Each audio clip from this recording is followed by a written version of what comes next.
Isa sa pinaka nakagugulat na trade ngayong season ay ang trade ng dalawang franchise players. Si Anthony Davis na ngayon ay nasa Dallas Mavericks na at si Luka Doncic na malilipat naman sa Los Angeles Lakers. Maraming nagulat sa biglaang anunsyo dahil parehong cornerstone players ng kanilang team ang dalawang ito. Wala sa plano ng karamihan ang ganitong senaryo at maging sina Luka at AD pati na rin si LeBron James ay hindi alam ang mga naging moves ng kani-kanilang teams.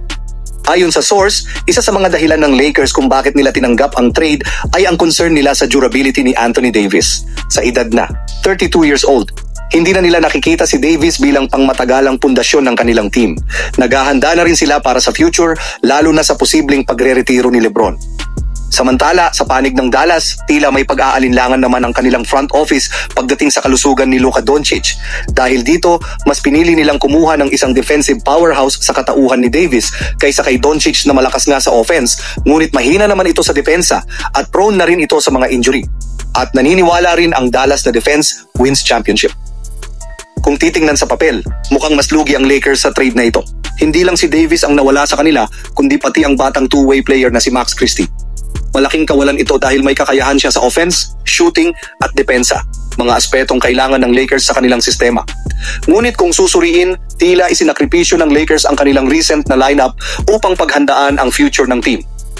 Noong nakaraang araw lang ay nag-request nga itong si Davis ng maaasahang sentro na makakasama niya sa loob. Ngunit sa halip na ibigay ito sa kanya ng Lakers, siya mismo ang naging package kapalit ng mga bagong player ng Lakers.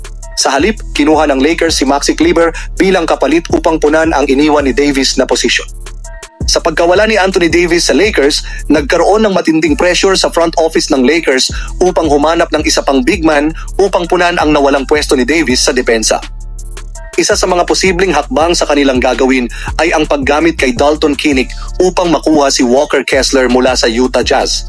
Samantala sa panig ng Dallas, mukhang nagkaroon sila ng mas solidong lineup na binubuo ni Kyrie Irving, Anthony Davis at Klay Thompson. Sa papel, may potensyal ang kombinasyong ito na lumikha ng bagong powerhouse sa Western Conference. Sa Lakers naman, ang magiging bagong rotation ay bubuuin ni Luka Doncic, Austin Reeves, Rui Hachimura at LeBron James. Isang malaking pagbabago ito para sa team at marami ang nag-aabang kung paano sila mag-a-adjust sa bagong sistema. Ngayon ang tanong, sino nga ba ang nanalo sa trade na ito?